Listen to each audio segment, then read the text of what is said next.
ابتدا ہے رب جلیل کے بابرکت نام سے جو دلوں کے بھید خوب جانتا ہے۔ دیکھتی آنکھوں سنتے کانوں صابری میاں کا سلام پہنچے۔ ناظرین محترم، امیر المومنین حضرت علی رضی اللہ تعالی عنہ کا عہد خلافت ہے۔ ایک نوجوان گھبرایا ہوا اور یہ کہتا ہوا کہ اے احکم الحاکمین، مجھ میں اور میری ماں میں فیصلہ فرما دے۔ کہنے لگا، امیر المومنین، میری ماں نے 9 ماہ تک مجھے شکم میں رکھا، پھر وضع کے بعد 2 سال تک مجھے دودھ پلایا۔ جب میں جوان ہو گیا تو اس نے مجھے گھر سے نکال دیا اور میری فرزندی کا انکار کر بیٹھی، اور اب کہتی ہے کہ وہ پہچانتی بھی نہیں۔ امیر المومنین نے فرمایا، تیری والدہ کہاں ہے؟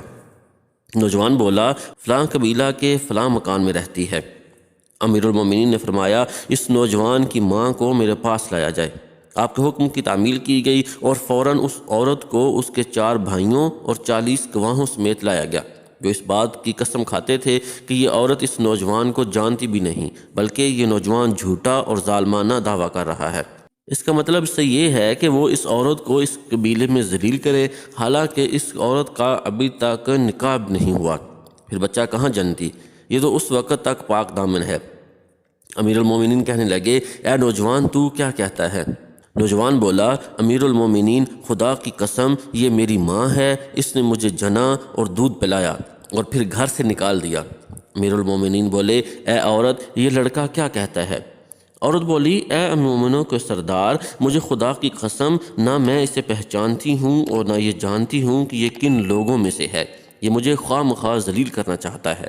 میں ایک قریشی لڑکی ہوں اور ابھی تک کنواری ہوں۔ امیر المومنین بولے، تو کیا اس معاملہ میں تیرے پاس گواہ ہیں؟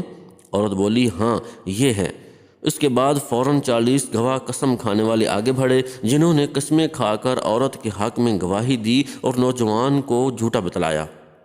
امیر المومنین فرمانے لگے، اچھا، تو آج میں تمہارے درمیان ایسا فیصلہ نافذ کروں گا جس کو مالک عرش بالائے عرش پسند فرمائے گا۔ پھر فرمایا، کیوں اے عورت، تیرا کوئی ولی ہے؟ عورت بولی، کیوں نہیں، یہ میرے بھائی ہیں۔ امیر المومنین اس کے بھائیوں سے مخاطب ہو کر کہنے لگے، کیا میرا حکم تمہارے لیے اور تمہاری بہن کے لیے قابل قبول ہوگا؟ چاروں بھائی بولے، ہاں ہاں، کیوں نہیں۔ امیر المومنین جو فرمائیں ہمیں منظور ہے۔ امیر المومنین بولے، میں خدا کو اور حاضرین کو گواہ کرتا ہوں کہ میں نے بلا شک اس عورت کو اس نوجوان کے ساتھ بیاہ دیا، 400 نقد درہموں کے مہر پر اپنے مال سے۔ اے کمبر، میرے پاس 400 درہم لاؤ۔ کمبر نے فوراً حکم کی تعمیل کی اور ان درہموں کو نوجوان کے ہاتھ میں دے دیا۔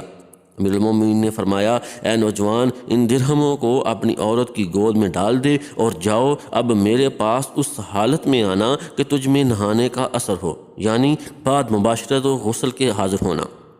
نوجوان یہ ارشاد سن کر اٹھا اور درہم عورت کی گود میں ڈال دیے۔ عورت چلا کر بولی، اے امیر المومنین، جہنم جہنم! کیا آپ یہ چاہتے ہیں کہ آپ مجھے میرے فرزند سے بیاہ دیں؟ بخدا یہ میرا فرزند ہے۔ میرے بھائیوں نے ایک کمینے آدمی سے میرا عقد کر دیا تھا جس سے میں نے یہ فرزند جنا۔ پھر جب یہ بالغ ہوا تو بھائیوں نے مجھے یہ حکم دیا کہ میں اس کی فرزندی سے انکار کر دوں اور اسے گھر سے نکال دوں۔ بخدا یہ میرا لخت جگر ہے۔ امیر المومنین بولے، اچھا، جاؤ، اپنے فرزند کو گھر لے جاؤ۔